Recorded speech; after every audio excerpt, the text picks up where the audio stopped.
God is going to direct your steps, and it's going to be so much greater than you could ever ask, think, or imagine. Don't leave the presence of God until your heart's burning for something. God could have picked anybody, and he picked us.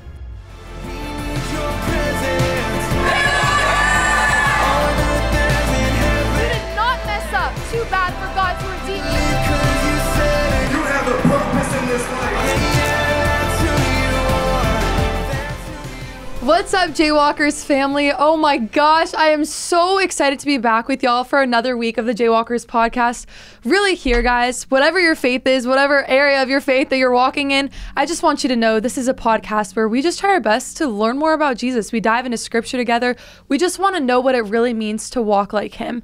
And so if you're here today, you came at such an amazing episode. We have one of the most special guest on today. Honestly, probably one of our favorite people in the world. But before we get into today's episode, it would mean the absolute world if you guys would leave a review, share the podcast. If you guys post us, tag us on social medias at JWLKRS Worship or at JWLKRS Podcast. We're going to try to repost as many of you guys as possible. And with that being said, let's kick off with today's episode. We have one of the coolest people in the world. She's a New York Times best-selling author. Mm-hmm. She runs one of the coolest podcasts ever, I think. And networks. Yeah. I want you to know, like, walking into this place, I thought it was so fun to see the little sign. You're like, that's my friend. But guys, just welcome Annie F. Downs to the podcast. She's one of our best friends ever. We're so pumped. Y'all. Me too. I'm like so stoked that y'all are in charge. We're just going to talk about whatever's in your heart and your mind. I cannot wait. I'm so happy. Annie, you have no idea how big of an impact that you have made on our life. Like, my dad literally came in here when he was dropping me and Colby off for this podcast, just because you have really like impacted us and our family in more ways than we could ever say. I don't even know if you guys listening know this, but total God thing, same trip that me and Colby took to Texas when we met Jenny Allen for the first time. I just found this out. This blew my mind. I think I told you this at our JWLKRS conference because Annie actually had a panel. She hosted a panel at our conference, our first one ever. I loved it. Just been a supporter of everything that we do from the beginning. That's right. But Jenny was speaking. We had never seen her or heard of her before. She impacted us so much that day. Yeah. We went to the back room, and I remember Grant, one of our friends, coming up to us and literally saying, like, do you guys know Annie F. Downs? I was like, man, that name sounds so familiar. How do I know her?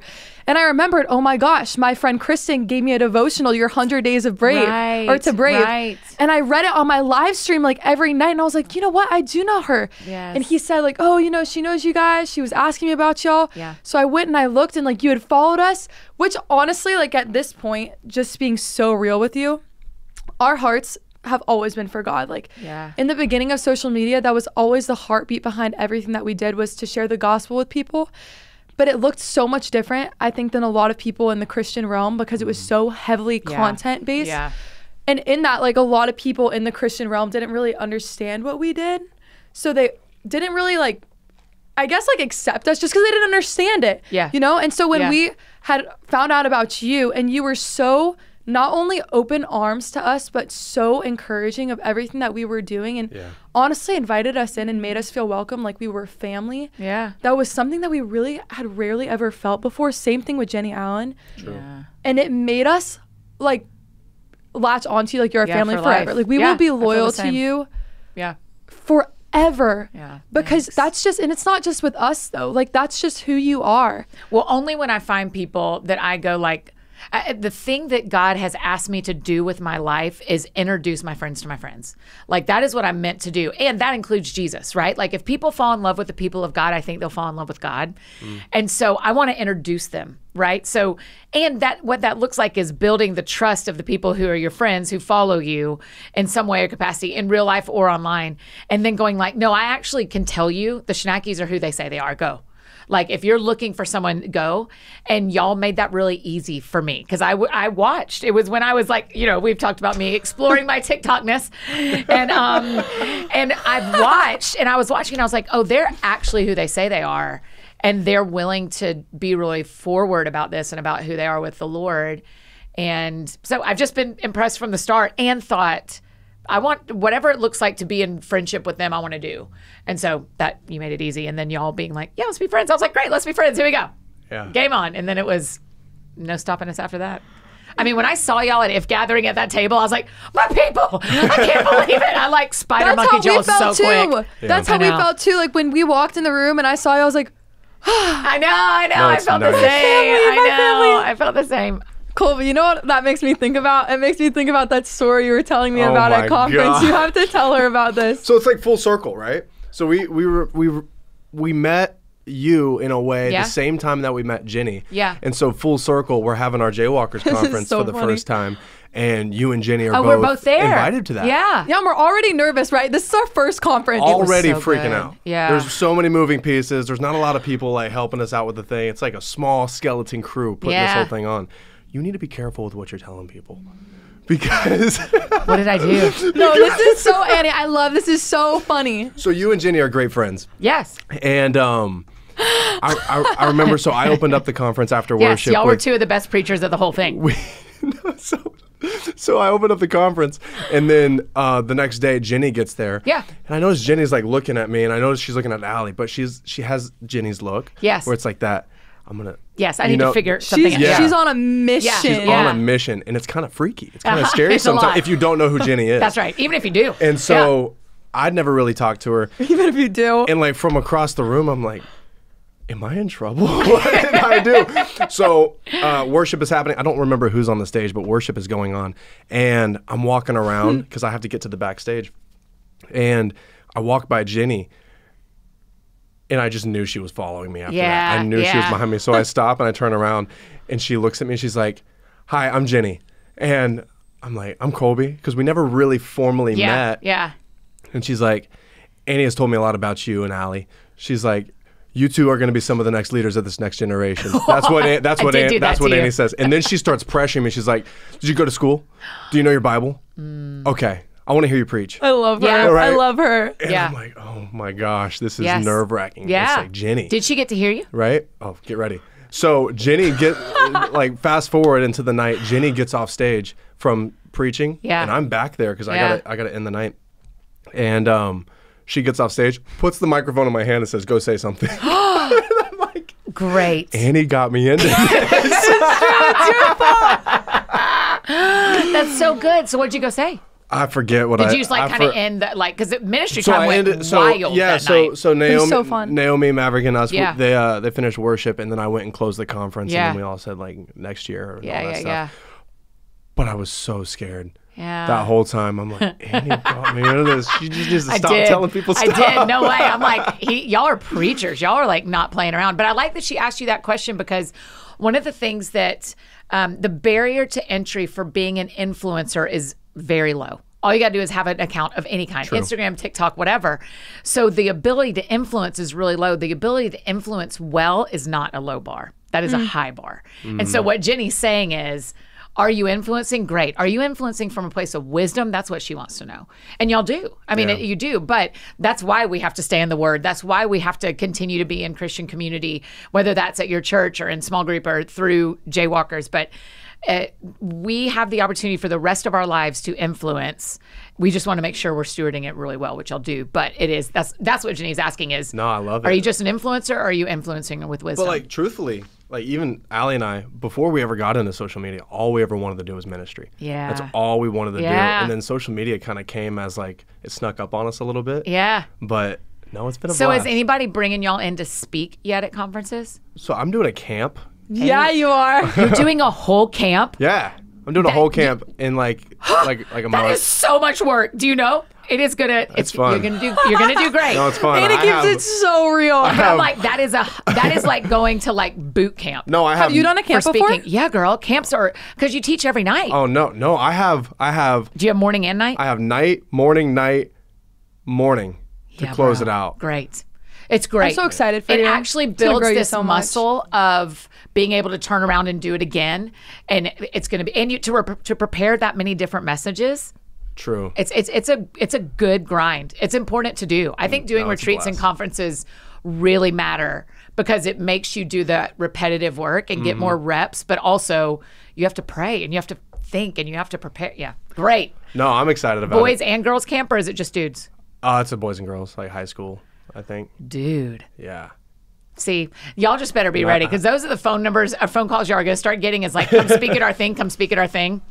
It's going to be good. Listen, Annie, this is what we've found out. This When is I what see- we've found out about you.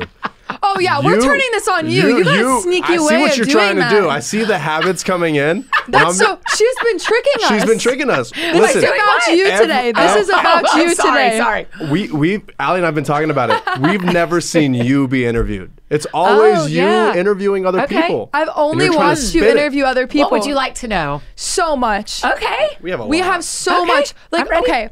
So I know when I was reading your devotional, you were a teacher in Georgia. Yeah. Of kindergarten, right? Elementary. So I did 2 years of 5th grade and 3 years of 4th grade. Oh my god. And didn't you like traveled abroad for a season too? I lived in Scotland. Thank you. You remember so much. Yeah. So I moved here. I'll give you the real short version. I taught school for 5 years. That's what I went to University of Georgia. Go Dogs. And which I know is hard for us because Florida, Georgia stuff, but we'll survive it. The Lord's Trust bigger. me, we don't know anything about that the stuff. Lord's bigger. I don't care So enough. I went to Georgia and then I worked at the campus ministry I was a part of for my first year after school. And so, which was really important and special. And I would have told you I was going to go into ministry as well full time, but then the doors just opened for me to go and teach school. So I taught for 5 years. And then that's when I moved here at the end of that. I moved to Nashville at the end of that in 2008. And so I've lived here 15 years. And when I moved here, I thought I told people I'm moving there to be an author. I'm going to write and speak for my job. And in my first year, I went to writers' conferences. I got an agent. Like, actually, I was going to get published and get rich and have and not even get rich, but have a job. Like, pay my bills. And I got 47 rejections on my first book. There's not even that many publishing houses. And multiple people in the same like cubicles were telling me no, that they wouldn't publish my book. And then my agent and I broke up because your agent doesn't make any money if you don't sign a book deal. And so then all of a sudden, I had lived here for a year and a half, and my whole identity was, hi, I'm Annie. I'm new to town. I'm a writer. I write books. I'm an author. And all of a sudden that was gone. And then I was like, well, who am I? And I was like nannying, taking jobs off of Craigslist. I mean, I was like working part-time for a nonprofit. Like I was just barely making ends meet. I made like $19,000 in 2009, which is like below the poverty level. The Lord like took care of me.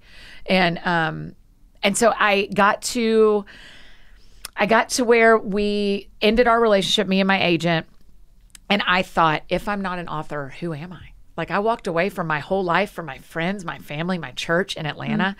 And what have I done here? And now it's a real thing. I am so thankful because this is a gross analogy, but like when you have to like rip apart raw chicken, that like picture of pulling apart raw chicken is what had to happen with my identity and my job. The Lord had to tear them apart because I was not letting them be separate. And so the reason that had to happen is he couldn't open any of the doors that I wanted him to open with the amount of identity I had tied up in my job at the time, because all the yeses would have sent me sky high, all the no's would have sent me to the pit, right? Like I was just so deeply connected.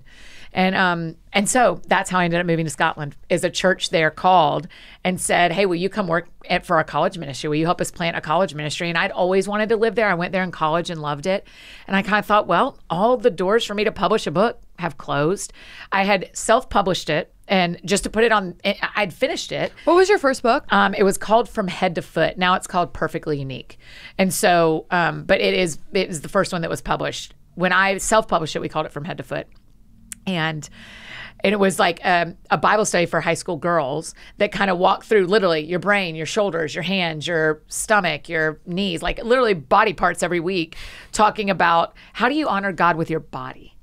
And what does that really look like? Really and cool. I just wrote it for like the girls at our church. And then at the end of the semester, this girl was like, hey, will you print one more of these out? Because every week they would come to my house. It was while I was teaching school. I would write on the weekends. I'd print it on my school printer on Monday and print it out for all the girls. School printer. I know. I had to like take them a ream of paper like 8 years later and be like, my first book I printed here. Sorry. And then the girls would come over and I'd pass out the pages and we'd sit and read and then we'd talk about it. And at the end of the semester, one of the girls said, will you print one more of these and staple it like a book so I can give it to a friend? And I was like a book? Did I just write a book? And that's how that whole thing got started. So fast forward a few years when no one wants to buy that book, and I just self-published it, put it on Amazon so my friends and family could buy, like I did it. And then I moved to Scotland. And I thought I was going to move to Scotland forever. And one of the things that I think is important for your friends to hear that are listening is one of my big reasons I almost said no to moving to Scotland is because I wasn't married yet and really wanted to be married. And I thought, what if I'm giving up my chance? Now, for starters, there are men in Scotland. So I'm not moving to an island of women. I mean, there are men there, like, and they have cool accents and they wear kilts. so like, funny. what an upgrade. No offense. What an upgrade. We're not going to talk about Annie's type today because it will scare you. He's wonderful. Guru? Oh, I love him. We can talk about later. But this interesting thing happened with the Lord. Genuinely concerned for this woman. I know. The interesting thing that happened with the Lord in that decision, when I was like, but God, what if I miss out on who you have for me because I'm moving to another country? And super clearly, I just felt like the Lord was like, you keep knocking on this door that's closed, and look, I've opened a door right next to it that's wide open. What if you just walk through the open doors? Because I had this fear. I thought, if I say no to this when I'm 30, I was 29. If I say no to this now, and I wait a whole nother 10 years to do the thing I really want to do, where I want to live in another country, what if I'm 40 and I'm still not married, and I've spent a whole nother decade saying no, waiting on a closed door that's still not open? So what are the open doors? Go through the open ones instead of like always. And now you can mourn the closed doors. You can still knock on the closed doors. There's a lot of beauty to the closed door. But that's what made me move. Is I was like, I'm not going to waste another decade wishing for something I don't have when something I want is right in front of me. And so I moved over there. I helped start a college ministry in Edinburgh, which is really cool because you aren't allowed to have campus ministries there. It's like against the law. You have really? to. Yeah, there's like the Church of Scotland and the Church of England can have campus ministry. So everything else has to be a little, not undercover isn't the right word, but a little, you just can't be officially on campus. And so we had to ask the Lord, like, what's your battle plan? How do we find these students? How do we meet them? How do we help them see who Jesus is? And so I thought I'd stay there forever. And kind of was like, okay, this is what I do. Like, I tried to write books and it didn't work. And while I was over there, well, I had this day. Is this too long? Am I talking too much? No, this is how this goes. I'm Very so good. This is interested right now. I'm so interested in this. Yeah. So I sat down. I remember feeling, I wonder if y'all felt this. I remember feeling one day, and I was there. I moved in July, and this was November. And I was sitting in the Starbucks that was on the corner. If anyone is a Google Maps person, it was in Holy Corner. There's a Starbucks right there. Did you write about this? Yeah, I've written about it before, devotional? I think. Yeah, I think so. And I was like, I feel so alive. I have to ask the Lord what it is. And because whatever it is the road I'm going to run down the rest of my life. And I was like, is it because I'm in Edinburgh? Maybe. Here's what is true about my life. I'm in Edinburgh. I'm doing ministry to college students. I'm single. Please, Lord, don't let it be that I'm saying that like the thing that makes me feel the most alive over here is not being married. But I was like, okay. And in that moment, I thought, I think I'm going to stay here forever. So is it Edinburgh that makes me feel alive? Is it this particular ministry? Is it being unmarried? Is it all three of them together? And super clearly, the Lord was like, you can do ministry anywhere. And I was like, I'm going back to America. I wonder what I'm going to do. Again, no book deal. No podcast, no nothing, no speaking. I mean, I had given this all up because this didn't work. Yeah. And I get home and I start meeting. I mean, I emailed the pastor at our church that I was going to. I was like, do you need a college pastor? Because I'm back. And the Lord told me I can do ministry anywhere. So I'm coming back to Nashville. And I met with all these different youth pastors and lead pastors if they were looking for someone to help with college or students. And then an agent called me and said, Zondervan wants to make you an offer for your book. And I was like, what? Wait, I thought that was done. And he was like, no, I'd love to be your agent. And I was like, I bet you would, because the deal is there. And we had talked one time before I left, and he's a wonderful guy. And so he was my agent for a while. And when that book deal, so remember, I moved home from Scotland with no job. I have no idea what's going to happen. And I come home and I have like a part-time job at a nonprofit that I really like, but I don't have a plan. I'm like talking to pastors. And the book deal comes in and he says, so the book will come out in August of 2012. This was the next year that I'd come home in the end of 2011. The book will come out in August 2012. And also you're going to be on tour every other weekend for the whole school year with a teen girl tour called Girls of Grace that actually, and get this, it was a partnership with Zondervan. And the way it worked was Zondervan and with Word Records, that I think is still, maybe it's Curb now, but Word had Point of Grace, and it was called the Girls of Grace Conference. And they said, the spot, they have one bunk, and it has to be a new author with Zondervan. And you've got a 20-minute slot, and you're the only author that lives in Nashville that can get on the bus. And that's why it's yours. And That's cool. That is so cool. And so all of a That's so sudden, God. that is so God. All of a So sudden, God. it's like, oh, here's the next year of my life. I do get to write a book, and now I'm going to be traveling every other weekend. All my bills are paid. And I had and the kindness of God is he went, go to Scotland. Like, I'm going to get, because I can't move there right now without upending a lot of people's lives. There are 19 of us that work across these 3 companies. So I can't move to Scotland with an unlimited return right now. But I could then. And so the Lord going like, hey, go after this open door, because the only way that I can give you the best life if you take what I'm offering you right now, because what's coming right after it is going to be a longer season. And it feels like such a kindness of God. And then it was just strapped to the front of a train from there on out. Like by halfway through that school year and that tour, the publisher asked me to write a second book, and the tour asked me to come for a second school year. So we wrote a second book called Speak Love. And I mean, I was just like, every weekend when I wasn't on the stage, I was backstage writing the book and just like hustling. It's a grind. Dude, that is a grind. it was a grind. I was telling them today at lunch, the other thing I used to do, my manager at the time is named Lee Holt. She's with MadJet. She manages Lauren Daigle now. And Lee would be like, in every city, I want you to rent a car on Friday, and I want you to drive to bookstores and introduce yourself and tell them who you are, ask them if they'll carry your book. And so I was grinding my first 2 years. It was driving to bookstores. It was speaking on Saturdays. It was writing a book on the bus, writing a book backstage. And so that was the first 2.5 years of my career. And it was super wild. I had no idea it would end up like that. That's how I ended up in Scotland. Long answer. Yikes. When you wear headphones is when you talk a long time, is what you told me. And instead I just... No, it's really good. I loved hearing that. Yeah. It's wild. It just goes to prove that God does care about the things that you desire. That's right. You know? That's right, And it's Colby. like, if we would just align with his path to get there, it would all be added to us. And you're going to get your heart broken in the middle by 8 different things, by circumstances and people and no's and yeses and disappointments and tragedies and all the things. So it's not like get on this path and it's the game of Candyland from here on out. It's not. And yet it is so much cooler than the story I'd have written. Now, I'd have never been like, if I was God, which he did not invite me to be, I'd be like, hey, the reason you're not getting a book deal yet is because I'm giving you a year to go live in Scotland, and then you're going to come back and get your career. He didn't do any of that. He just went like, this door's closed, this door's open, and trust me. Right. Yeah, we don't see that. Right. And so now that I live part-time in New York this year, New York's a way easier, yes, because I saw his faithfulness in Scotland. And that was over the ocean. This is just up the coast.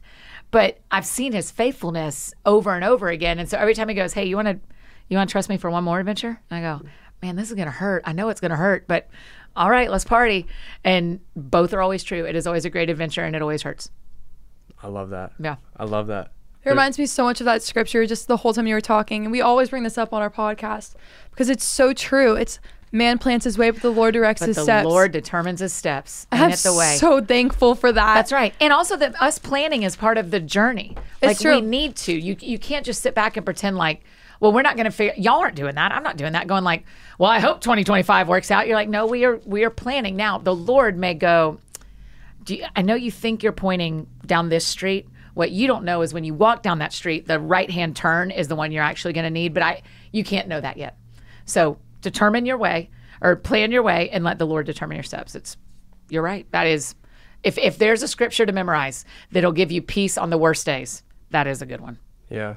Yeah, I even read the scripture the other day that spoke to me so much, just where I'm at in my own walk, and it talked about like how we're called, like as the body of Christ, whatever God's calling us to build. It says like work hard with good hard work and preparation. Yes. And I was like, man, like so many times as Christians, like it's so easy for us to just take the easy way out, to not like plan our way and to not grind everything out, when truthfully what Austin always tells me is God meets us when we come to the end of ourselves. That's when we literally give everything that we possibly have in our own strength. Then he comes and his strength is made perfect in our weakness. Yes. And that is like that story. I love hearing that so much because it's so encouraging to me, because we're going to constantly be faced with these situations our whole life. That's faith. Yeah. And to all of you guys listening, that as long as you are saying yes, even when it doesn't make sense and even when it hurts and you really don't want to in the moment. Yeah. God is going to direct your steps. Yeah. And it's going to be so much greater than you could ever ask, think, or imagine, because that's just his character and his grace for you. Yeah, that's right. So it's also cool. why community matters so much, because there's no world where I should have or could have been making all those decisions about moving to Scotland or even taking a book deal independently. Like I had people that I was like, hey, will you pray? I think this is what God's saying. What do you think? And the path looks like this. Do you agree? Because independently, I can run off, I can scurry in a lot of ways. Right. But the Lord will give us confirmation. I think every time. I think the Lord will give you confirmation every time. And so there's just been people all along the way. I'm in the middle of a decision like that right now where we're kind of going, we're collecting all the data we can collect to make the decision God would have us make. And then you go like, okay, we're all in agreement. We're going to walk this way. And that is the right thing for our lives. And so Your two big having business those people. your two big business situations Yeah, you're not right, telling anybody right, about. right, Is that right. what I'll you're tell talking you. about? Right, Yeah, right. that's Yes. We're working it out. We know all about I those, know. girl. Listen, y'all get it. There's a lot to leading well, and there's a lot to making big decisions, and it affects a lot of people. And so you go like, God, help me. Yeah. Help me, you know? How do you find those people though? Like for people that want that and they don't have them.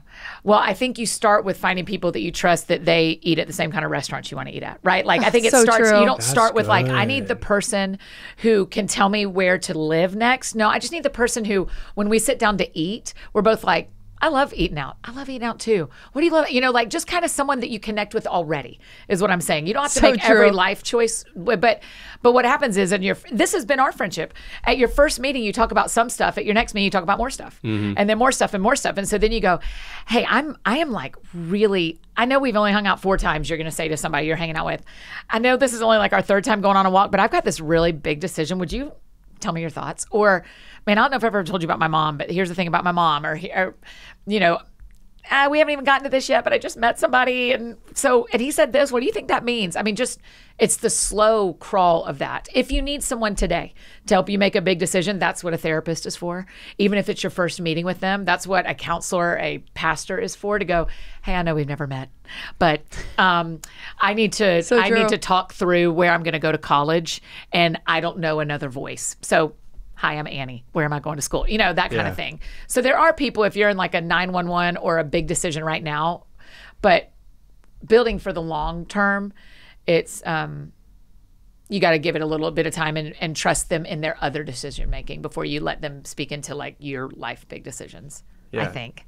No, I agree with that. Do you like have your, I feel like everybody has their like group. Yeah. Their group of people. How did you like find those, and how did you like determine that those are like your lifelongs? Yeah. Because like for my life, it's Yeah. like I have a lot of acquaintances. Yeah. I have a lot of friends. Yeah. But there's just a difference between the people that you know and the people that you're gonna do life with. Yeah, And so that's like, how right. do you find those people? You know, I've seen, because I do scroll too much, I've seen some reels. I've seen some of these reels floating around of people talking about how hard it is to make friends that aren't your childhood friends.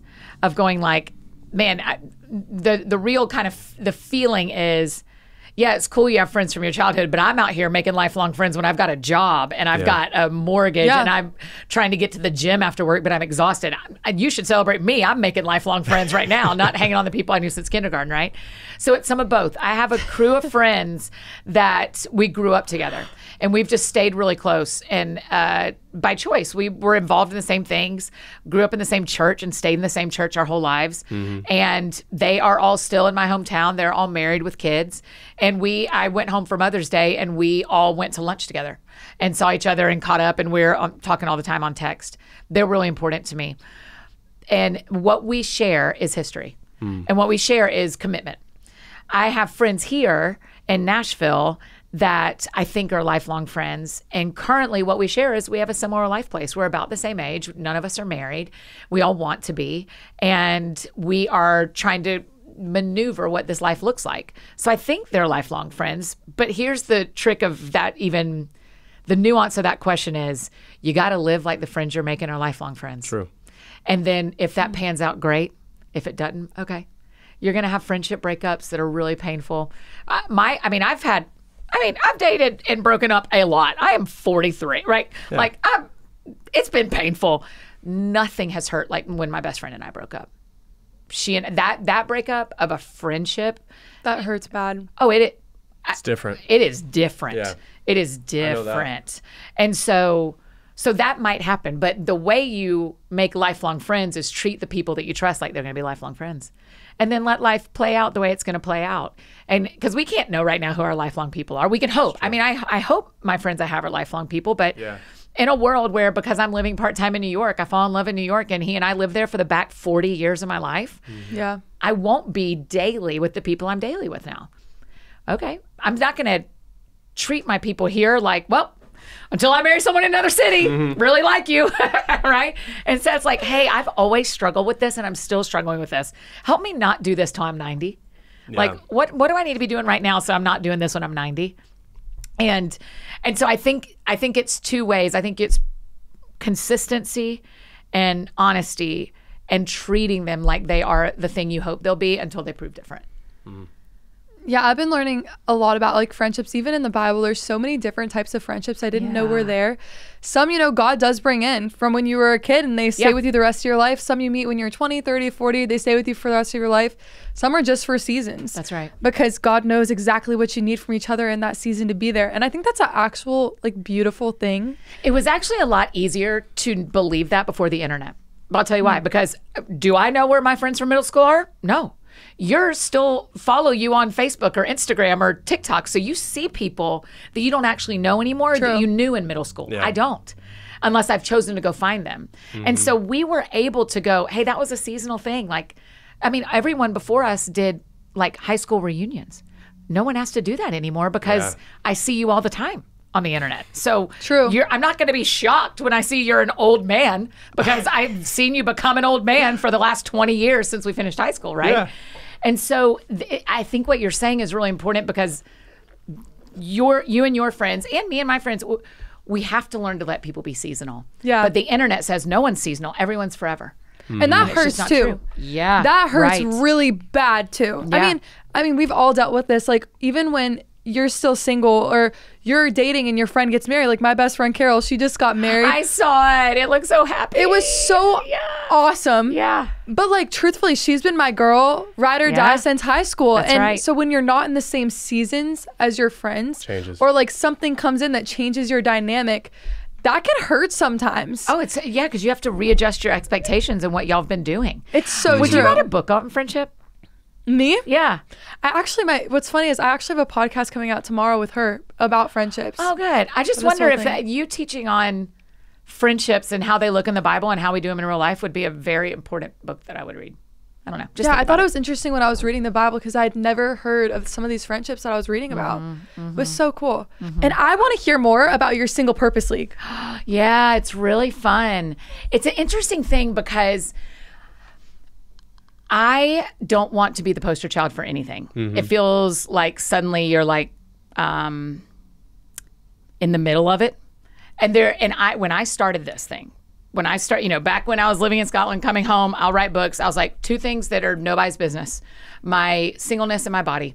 I'm not going to talk about my weight. I'm not going to talk about my body change. I'm not going to talk about any of that stuff. And I'm not going to talk about being single because I don't want to be the poster child for either of those things. Yeah. And for about a decade, the Lord let me draw those lines. And then he was like, hey, can we like redraw the boundaries I love around when he some of does this? that. Yeah. And I was like, it's not the anybody's deal we had. business. But Leave so me that's really alone. right. And so I know I've been a public person and a public single person for a long time. And so people look to me, particularly women in their 20s, 30s, 40s, have looked to me and been like, oh, okay, there's one. And I do the same. There are women that y'all, like Lisa Harper, that are a generation above me, that I'm watching her too. So I love her. Of course, yeah. So about a year ago, we did a dating series on That Sounds Fun called Summer Lovin'. And I had this idea. Please do that again for him. It is. Please. You know, I'm forever looking for your gal. I'm always Let's looking. not say that. Yeah. Let's not say forever. No. Like Up that's very until definitive. yesterday. Up until yesterday. Just as the days tick on, I'm always looking. So you found someone. Well, okay. So I do. Yes. Do you want me to talk about this? Yes. I'm like side-eyeing the camera. I mean, there's a couple of girls in New York that I think are really interesting. New York? I know. One of them's from Georgia. So she can make her way back down. Okay. She's lovely. She loves the Lord so much. Sick. I heard a little scuttle that she and her ex are exes. And I was like, interesting. And I thought of you. I'll tell you about her. I'll tell you about her offline. But, Send her over. That's right. She's lovely, loves the Lord. She's like one of the greeters at church in New York. Oh, You're watching. I know. I won't say her name. So here's what happened. So about a year ago when we did Summer 11, I was standing right here and I got on a selfie. And what we were going to do is we just wanted to ask single people to listen and to tell their friends to listen. So I got on socials and I just said, hey, are you single? I want to tell you something. I'm not selling you anything. I just did a reel. I said, I'm not selling you anything. I just want to tell you something. If so, would you give us your email address? And we were like, I hope we get 500 to 1,000 in the first week because we were giving them a week. And then I don't want to lie to you. So if someone in my team here, I feel like it was about a couple of hours, we had 500. We were like, huh. Wow. By the end of the week, we had 20,000 email addresses. And I went like, okay, Lord, I hear you. There's something here I don't want to do. I could cry telling you this. There's something here I don't want to do, but you are making it so clear that there are people who need to be served. And that when I ask the question, they answer. 20,000 of them. And so that changed. We threw our whole plan out the window and we were like, okay, God, tell us what to do. Tell us how to serve them. So for that month of June, we emailed them once a week. We sent them specific prayers. We walked through Psalm 1. And a year later, we've only had 400 of them unsubscribe. We've still got 4,000 of them. We still got 15,000 email addresses. And so that's when I was like, there's something here that we need to serve and give them community. So we started asking, what do you need? And so that's how Single Purposely came along. I've never done a Patreon before, but I hired a staff member to run it. There's cost to do technology. And so and there's an investment when people join. It's why dating apps work is because you're paying to be a part of it. So you're going to try. And so we thought, there'll be a little $7 monthly investment and you'll make friends. And then we had 2,000 people join in the first month and have all stayed. And so it's just this like... That's amazing. It's wild. And literally all we're doing is saying like, have y'all met each other? And not like in a dating app kind of way, but in like a friendship. Like all these, dear you group of 10 women that are all widows. Have you met each other? Do you want to talk about? And so there's a whole chat just for them. There's a whole chat just for divorced people. There's a whole chat just for dudes. There's a whole chat just for people who've never been married before because that's a totally different need than people who are divorced or widowed. And so it's just a sweet thing. We have people in their 20s. We have people in their 70s. Yeah. And they're all kind of mixing and mingling and talking about it. And it's just really an interesting thing. How do they sign up for that?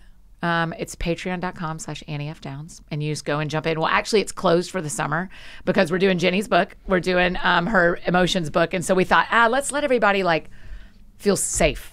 Let's like close it and say, no one's going to join today and leave tomorrow. Your mom's not going to jump in here and jump out and hear your comments for a day. And so we shut it down for the summer. So we'll open it back up in August for another little window of time before we jump into what we have planned for the fall. But yeah, it's this will be true for all of our lives. So run this tape again when I get in a pickle about it again. And y'all just remember that like, when the Lord calls us to something, most of the time your feelings will catch up and you'll want to do what he's called you to. Not every time. That's good. Not every time. And so even we had a meeting last week and Katie that runs Single Purposely was like, how do you feel about it? I was like, doesn't matter. I know what obedience looks like here. It still rubs me the wrong way sometimes that this has become what I'm known for. It's not what I want. And that's okay. And it rubs me wrong sometimes that I feel like, I thought I told you we weren't going to do this, Lord. I thought we had a deal. Yeah. I thought we were boys, like what's happened? And so my feelings have not caught up, but I do see that God is helping people and letting us be a part of something that's really sacred. And so I'm really thankful. And most of the time my feelings will catch up and they aren't this time. And that's okay.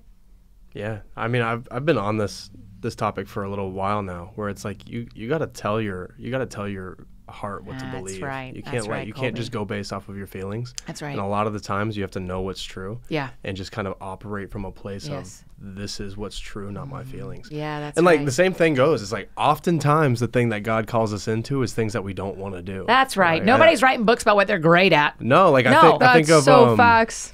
like John 4, where it's like Jesus takes takes the disciples through Samaria. It's Yeah. like, they don't go there. They don't go there. And they made that very clear. Yeah. We're Jews. Yeah. These Yeah. are Samaritans. We don't intersect. But it's like God has a story Yeah. for everybody. I And love he at the end of John 4 when after he's talked to the Samaritan woman, when the disciples get back, it says something like, none of them asked him, what are you doing? Or why are you talking to her? It's like, they're like, we get it. Jesus Yeah. just does what he wants. I love that. They're like, nobody asked him, why are you doing this? Because they were Yeah. like, he already brought us to Samaria. To ask a question of why he's doing what he's doing is moot. Don't do it. Yeah, but at the same time, it's like then you jump to like Matthew 28, and it's like Jesus is giving the commission, Yeah. and it's like, therefore go. Yeah. And it tells the disciples Samaria. And I think what's really cool is that he brought them through Samaria so that when he That's later so told them that we're going to go to great. Samaria, they remember, like, there's a work to do there too. Dude, that And is so It's like good. going back to what you were saying, where it's like, now that I've been through it, Yeah. I know that the next time God calls me to it, I remember what he's already done. Yeah, that's and right. that he's going to see it through again. That's right. That's why that Same God song right now is like my. Oh, yeah. I love that song. Oh my gosh. When you're like, you answered prayers back then, you'll answer them now. Mm-hmm. You're the same God. I mean, like that. He is the same God in the Bible. That same Jesus is our Jesus. Whenever I think about or talk about Acts 2, I'm like, that church, that's your church. That's the same one you go to. That's where it started. Like, Yeah. same Yeah. God, same church, same Jesus. And so that just helps me so much to remember his faithfulness has not changed. It's true. And it Yeah. comes through relationship Yeah, too. It's right. like just like spending time with God and actually having time with God throughout your life. I think it's Psalm 77, which talks about like David's going through something. Yeah. He's going through something and he's downcast and he's upset and he's up, like he feels like he's abandoned, and his instinct is to pour out, this is what I'm feeling. But then he says, but I will remember your works, oh Yes, God. yes. I'll remember what you brought me through, and I'm going to operate from a place of who you were, because that's who you're going to be in my life. Yeah. And so I think it's really cool. I've never You really said thought that about earlier. Psalm 77, except one week ago, my business coach sat right here and read that psalm to us, Colby. Really? That exact psalm. No way. Sat Wow. in that chair right there. I want to see if I'm And so I've been reading it almost every day. So well done, you. You're 100% right. I just couldn't Is believe it you Psalm said 77? it. Yes. I just thought I have not fact-check spent myself. a half minute in that until the last week. So of course that's the one God that the Lord always would does bring to you. that stuff. Right. Yes. Every Yeah, time. no, you're right. Yeah, I was like, bro, Every time, I've been man. eating it for breakfast, lunch, and dinner. I know you're talking about the right one. Yeah. No, It's even his with kindness, that song, man. Same God, like I had that same realization a couple weeks ago at church. I was sitting there and, so many times, like it's easy to just sit there during worship and just let the songs be repetitive because you hear them so much. Yeah. But this one just hit different. I was like, you know what? I'm going to press in. Like, Yeah. why, if I'm not pressing in, why am I here? Yeah, that's right. So I What does started that look pressing like? in. What does it look like to press in for you? Actually be intentional. Turn off your Yeah. phone. Yeah. Put it away. Don't like read messages in the middle, respond to things that need your immediate attention. Yeah. Like, God, I'm here. Like, I'm seeking you. You know, it says, seek me and you'll find me when you seek me with your whole heart. Am I seeking you Yeah. with my whole heart, or when Yeah. my eyes are closed, am I thinking about this and this and this and this and this? Leaving everything at the door. So that's a lot prettier said than done, because doing it, like you'll be going in there trying to intentionally like worship God, and then out of nowhere your mind's going down here and you're like, oh crap, I did it again. Oh, totally. For like a whole verse. Yeah. Yeah. Exactly. I know. So in this very specific situation, I didn't sing the song. Yeah. I literally sat there. I sat down on my chair. Didn't really care if anybody was looking at me Yeah. like, oh. I sat there and I really actually tried to picture the words that were spoken, because I'm a very Wow. visual learner. Yeah. And I started to think like those lyrics that you just said, and that's why I know God's here too. He's doing so many cross references Yeah. right now. Yeah. But like, you were a healer then, you're healing hearts right now. That's right. Like, you're a provider then, Yeah. you'll provide now. Yes. Like, it's so easy even to just reflect on our own lives, which is so powerful. Like, man, God, you moved back then, you're gonna move now. But like, truthfully, if you really start to think about, like, no, like he parted the sea, like he did all of these Yeah. crazy, these miracles we literally read about that almost seem like fairy tale book. It's not. Like, that God Yes. is alive and active in our lives, and we miss it. Like, Yes. we get so comfortable even just sitting there just singing a song, when in reality, like, oh my gosh, like this God is before us and then wants to, like, loves us, wants us to be a part of his story. It's so mind-blowing to me. I know. No, so true. I remember like, I think it was John Tyson that said it. Love John Tyson. And I remember him saying one time, just going back to like your intentionality thing, which is I think we put like a quick checklist on like getting your time with God, doing your Yeah. devotion, or like listening to a worship song, or even throwing on a sermon, but Yeah. you're passive listening to it and stuff. I think one thing that he said that stuck with me for years is don't leave the presence of God until your heart's burning for something. Wow. That's cool. Right? sounds like Tyson, So, yeah. Right? So whether it's your devotions when you're reading, and like Noah and I were just talking about this yesterday, how often do we leave before our heart's burning for something? Oh. Or because like Monday through Thursday. I mean, I'm Yeah. the worst about Yeah. it. So yeah, I'm gonna be It's different all of tomorrow. us. so yeah. it's like I'm not great at it, Yeah. but I know the right thing to Yeah. do. And so no, that's good. My I friend in love New that. York goes to John Tyson's church. Oh really? So jealous. whatever, we're just Oh, gonna that work- one. Sick. She's a greeter. Oh, Yeah. Awesome. I'm just saying. So one thing I want to know, you said with the single thing you were going Yeah. through Psalms, Yeah. but you're also going through the Gospels right now. Yeah, we actually just finished. How well We did it we did from January of 23 till the end of May 24 every single day. We read 3 chapters or 1 every chapter day. every day for a year and a half. So we just kept looping the Gospels. We did Matthew, Mark, Luke, and John every month last year in 23. So it was 3 chapters a day for 30 days. And then this year, January, February, March, we did 1 chapter a day just to slow it down a little bit. April, we did 3 chapters a day. And then in May, we did Acts. And we're kind of like, this is how we leave. We leave the same way that Jesus left. I'm nothing like you, but you know what I mean? Like left the same way Jesus left, where here's what happened after the Gospels. Now go and live. Go and do likewise, right? And so, but it's all going to stay there. And we have the Let's Read the Gospels guided journal that you can get at bookstores or whatever that'll walk you through it as well. But it has been, I mean, something we say a lot is you don't have to be in the Gospels every day to be changed, but every day you're in the Gospels will change you. And that has just been profoundly true. To get to read the Bible for my job, to read the Bible out loud. Something we say a lot, y'all may have heard me say this before, is like, and for your knowledge, before you go speak at places, this is just a practice I have because I found myself getting cynical. Now when I drive up, so when you drive up to the camp, and when my assistant is with me, before we get out of the car, we say, they could have picked anybody, and God could have picked anybody, and he picked us. Wow. So before you walk in, you go, he could have picked anybody. I have no idea why he picked me for the things he's picked me for. humbling. But yeah, and so then you walk in and your stance is not, you're lucky that I'm here. Your stance is, I'm lucky that I'm here because he could have picked anybody. And that's how I feel about the Gospels, getting to read the Gospels. By the time it finishes, we'll have had 10 million people listen. wow. And that is just, we're at 9.4 now, I think 9.3, 9.4. And so that, I mean, that's just, he could have picked anybody. I can't believe he picked me to get to do that project, and our team to get to make this for people that 10 million people have listened to Matthew, Mark, Luke, John, or Acts in some way, shape, or form over the last year and a half. And that's, okay, this is a really charismatic story. You ready for a real prophetic story? Summer of 22, I was in Scotland visiting friends. There's a pastor over there I love named Pastor Jimmy. And we had gotten back to our friend's house for dinner, and we were all sitting around, and he's like, let's pray. I mean, that's just, he's always like, let's ask the Lord, let's pray.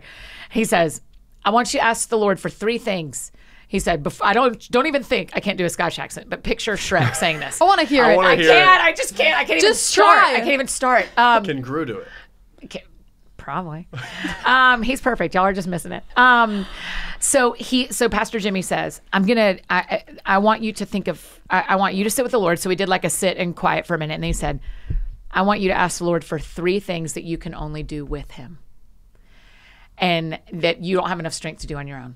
And he said, go, write them down. And so there was probably 10 of us in the room, a bunch of my friends over there, a couple of my American friends that come with me.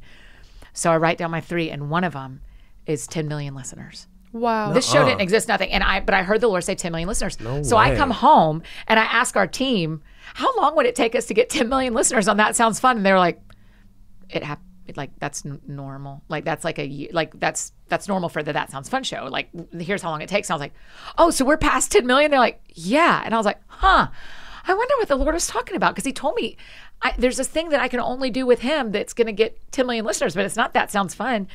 And then a few months later, we decided to do Let's Read the Gospels. And so I said, okay, Lord, is that the 10 million? And here we are, literally weeks before it ends when we're recording this. And that's what's going to hit. It's going to hit it by the time we finish. That's so crazy. But 2 years ago, the Lord told me 10 million listeners. And I thought it was the show that I knew. And the Lord was like, no. I've actually got another thing for you to make, and it's going to impact that many people, but you cannot do it without me. Of course, I can't talk about the Gospels without the Holy Spirit's power. We can't read that much and record that much. And the grace the Lord has put on us to make this show for a year and a half is unbelievable. I mean, my team working over Christmas, I mean, it was every day. Yeah. And, but he invited me to it 6 months before I knew what it was. That's wild. That's wild. That is dude, so I can show it to you. My wild. journal. I in my room where I sit and pray at my house. I live down the street here. I have this room where I pray, and on the wall, I have those really big sticky notes. Do you know the ones that are like? Oh yeah. The huge real ones. big, huge ones, like you have in meetings. If you're doing like, I have never seen these in my life, and I need them. okay, hey, Lils, can you bring a big sticky note pad just to show? I Allie and live Colby? on sticky notes, Oh, it's but like massive. miniatures. Oh yeah, like normal size, like. Yeah. Yeah. No. We're about to show you for any of our friends watching on Stop. video. You're about to see, but they're like massive. It's like 2 feet across and 3 feet down. In my room where I read in the mornings, I have one of those for each year. I started this in 2020, and I put 2020, and then everybody I'm praying for. Oh, it looks like this. Here, can I come hold it? I need that. Right. So I literally need this. I have like 5 of these now hanging on my wall. I have 2020, You just fill 'em up. 2021. And I just write down because when people say, hey, will you pray for this? I'm always scared I'm going to forget. Yeah. But now it hangs up on the wall right in front of me. And so that summer, I just wrote it. I wrote 10 million listeners and the other 2 things. And so I've watched it since 2022. You go back and just check it off. And I put the date. So whenever the Lord answers one of the prayers, so I have 2020, 1, 2, 3, 4 now. And whenever he answers any of the prayers, I just go back and go, answered May 15th, 2024. And then you just see this like map of his faithfulness. Yeah. And I can't like put it on socials because it's like, Yeah. Karen is, breaking up with Bob and everybody's crying, like I can't put that on the internet. And so I won't ever show it. But I mean, I'd show y'all, but I won't ever show it on the internet. That's okay though. And it's like, it's just beautiful thing that I see every day of God's faithfulness to go like, man, it doesn't feel like he's answered in a while, but look how many times I've gotten the right answer in the last 4 years. Goes back to that or verse. 5 years. It's like, I'm going to remember your works, oh God. Remember. It's how I remember. Yeah. It's how I remember to pray, and it's how I remember he's been faithful. Is it hangs. So 10 million listeners has been hanging on my wall in my prayer room, my library since summer of 22. Cool. Have you watched the movie Unsung Hero? Yes, loved Oh it. my Did God. y'all love it? Yes, I absolutely. That movie was. The washer dryer scene? When the washer I dryer. cried 3 times. I sobbed. in that theater. I literally cried. At Christmas? The new movie about For King and Country. No, With Candy Rock? No, Yes. I want to see it Oh so my gosh, bad. Oh, you Colby. guys I want to It see is that so bad. Like, thank God it's that so we are in a powerful. time when people are making great movies about Right. faith themes. I love it. And they've Angel been trying for a long Studios. time. Yeah, But it they're reminds doing me of your prayer Candy list. Rock and War The Room kid- is like that too. War Room, she does. War My Room's what made me do it. gosh. I watched it and I thought, this woman has been hanging on her wall. She did little sticky notes and I was Yeah. like, I want big ones.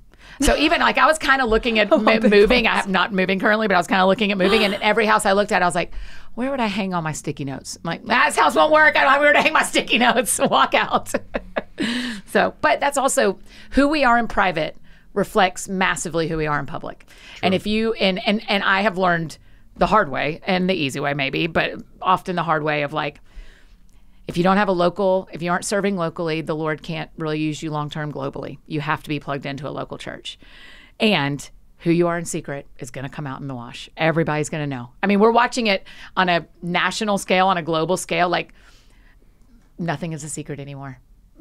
Everything gets found out through the internet, through 23andMe, right? Like, It's true. It's so true. and so who you are in secret will show up in public. I want to be in secret the person that prays and the person that sees God be faithful, because that will show up in my public life. Yeah.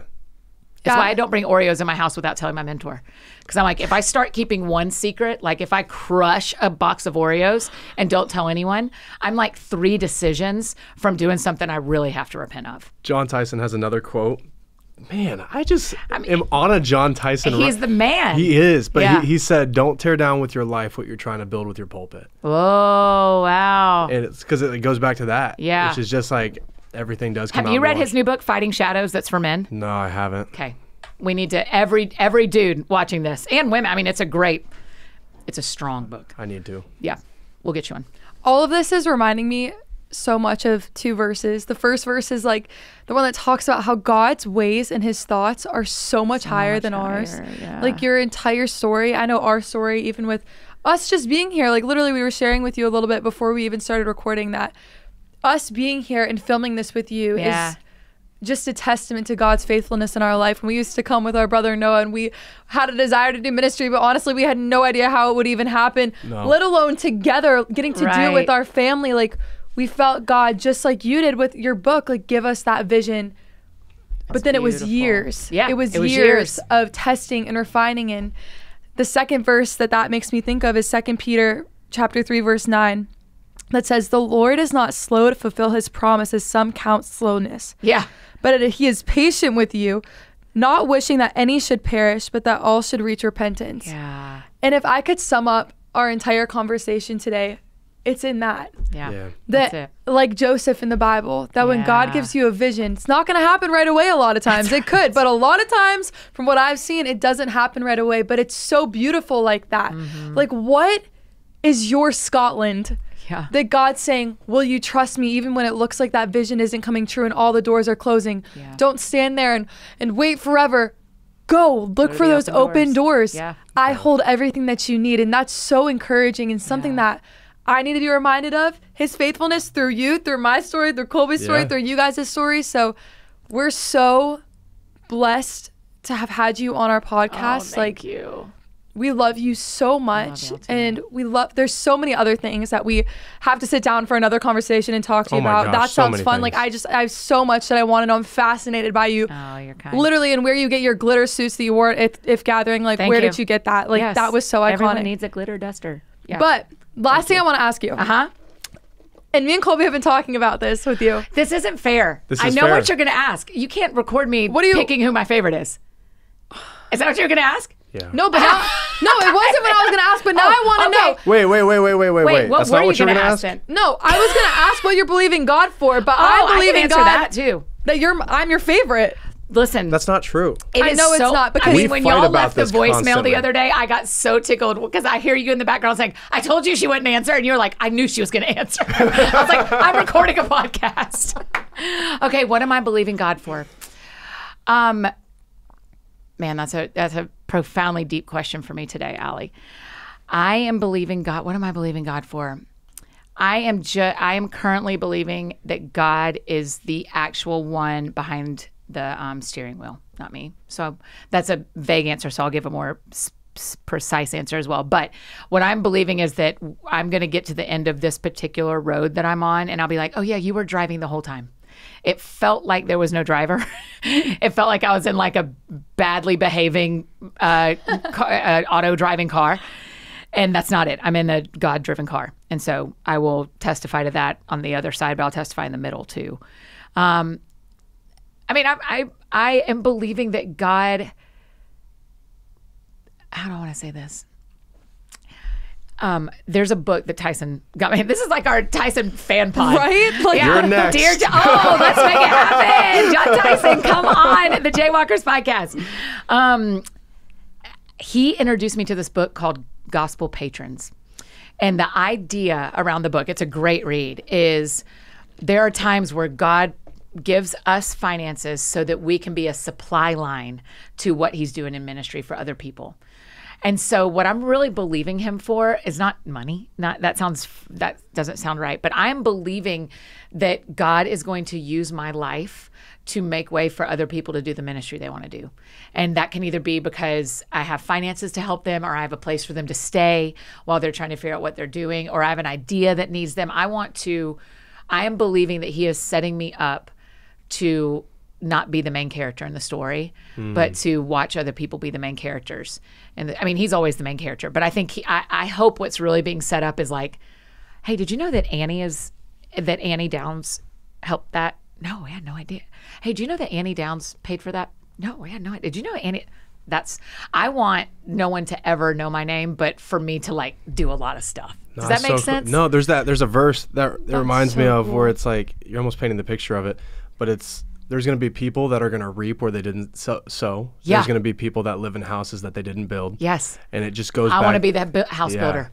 That's right. That's exactly it. So I'm really working with the Lord. The Lord and I are really working together on, We're okay, what does collabing. that look like? Yeah, me and the Lord are in a major collab. What is that going to look like for the next, I don't know, I'm 43. I hope to be 100. So the next 57 years plus, I'm really believing that he is setting me up to help other people do the things they really want to do, but don't know how for some reason or another. And I can be the help.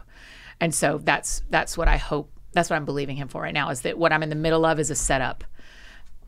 Well, we're going to be praying for that for you on our big sticky notes in our house. Yeah, come on. Listen, it'll change your prayer life when you look at it every day. I believe it. There's no way to not pray when you're staring at it. And let me tell you something. Don't despise small beginnings. Because literally yesterday, Colby can literally testify to this. I looked at him and I said, the coolest thing about Annie is the way that she celebrates others and uses everything that she's been given to push others further in their walk with Christ. So you're doing Thanks. I'm doing it. Yeah, thanks. That means a sounds lot. fun. Network Yeah. is a lot of literally people. doing Yeah. what you just said. Yeah, thanks. You know, but we're praying You're right. with Thanks. you, and we We'll keep love doing you it. so much. I love y'all too. I hope this is just, I mean, we got a lot of life left to do together. This is going to be fun. Yes, we do. We got Yeah. a lot of TikToks to film. So if Oh you my guys gosh. watch us, Yes. if you guys watch us on social I'm media, ready. get ready. Right, my debut, my top Auntie debut. Annie is coming out Can't to play. wait. That's it. That's her. Auntie Annie. Well, we love you guys so much. We hope you guys have an amazing, blessed week. Do not forget, if you guys haven't, leave us a review. Share this podcast with your friends. We cannot reach the ends of the earth, which is what we're called to do as a body of Christ, without you guys linking arms with us and saying, you know what, I believe in what God's doing at the JWLKRS podcast. So we love you, fam. We hope you have a blessed week, and we'll see you guys next time. Bye, y'all.